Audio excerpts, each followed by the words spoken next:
Hello everyone, welcome back to my channel Bangal Bini. সবাই কেমন আছো? আশা করি ভালোই আছো। আর আজকে দেখো আবার বেরিয়ে পড়েছি ঘুরতে। আর দেখো এত কাছে থেকে হাতি দেখে তো আমি অবাক হয়ে গিয়েছি। আর সেটা হলো আমাদের চিলাপাতা ফরেস্টের ভেতরে আমি দেখতে পেয়েছি। আর এখন চলে এলাম, বলো তো কোন জায়গাতে? এখন চলে এলাম আমরা এই জায়গার আগেই যে পাশাকা আছে, পাশাকা বলে এই জায়গাটা। তো এই জায়গাটাও দেখো এত সুন্দর, আর এই তো ভুটানের পাহাড়গুলো দেখা যাচ্ছে, মানে ওয়াও, কিছু বলার নেই।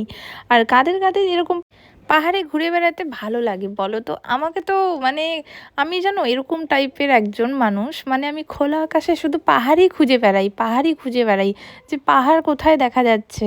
মানে পাহাড়ে গেলে জাস্ট আমার মনটা না পুরো শান্ত হয়ে যায়, মানে কি এত মানে ভালো লাগে না, মানে কি বলি। যাই হোক, তো তোমাদের সাথে সেটাই শেয়ার করছি। আর এখন যাচ্ছি আমরা হলো পাশাকাতে। তো কেন যাচ্ছি আমরা পাশাকাতে? তো এখানটায় জাস্ট অনেক দিন পর এলাম, আর এটাই হলো লাস্ট সীমানাটা। তো তারপর আমরা চলে এলাম এই প্যারাডাইস পুল সাইড রিসর্টে আমরা চলে এলাম। গাইজ দেখতে পারছো, আর ভেতরে এত সুন্দর সাজানো ছিল, মানে কি বলি, কিছু বলার নেই। আমার তো ভেতরে গিয়ে খুবই ভালো লাগছিল।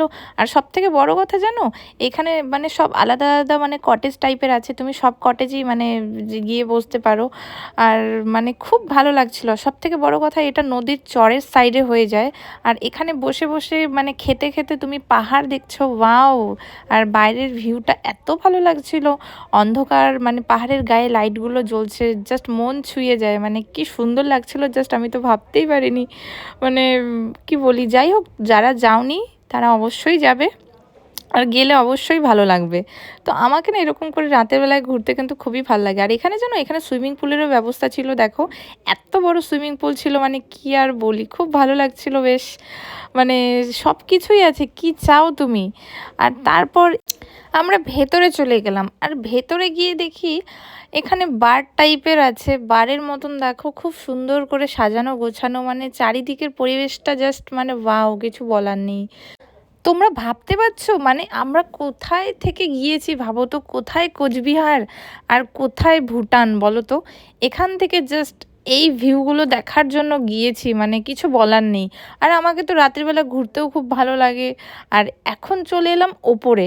ওপরেও রেস্টুরেন্ট টাইপের করা আছে, দেখো রেস্টুরেন্টটা, এটাও বেশ দারুণ লাগছে। আর দেখো আমার পেছনে পাহাড়ের লাইটগুলো পুরো দেখা যাচ্ছে, ওয়াও, এত সুন্দর নাজারা, মানে কি আর বলি, দেখো মানে খুব ভালো লাগছে। আর ওপর থেকে তো দেখতে এরকম লাগছিল, বেশ আমার তো ভালোই লাগছে। তারপর আর কি আমরা খাওয়া দাওয়া করে নিলাম, খাওয়া দাওয়া করে সোজা আবার বেরিয়ে পড়লাম বাড়ির পথে। আর ঠান্ডার মধ্যে এরকম করে ঘুরে বেড়াবে, তাহলেই তো ঠান্ডাটা ফিল করতে পারবে যে কত ঠান্ডা পড়েছে। তো যাই হোক, আজকের ভিডিওটা এই পর্যন্তই। ভালো লাগলে like, comment, share and subscribe করে দিও। আবার দেখা হচ্ছে অন্য একটি ভিডিওতে, ততক্ষণের জন্য সবাই ভালো থেকো। Thanks for watching. আর দেখো এরকম করে ঘুরতে কিন্তু বেশ ভালোই লাগে। চলো টাটা, বাই।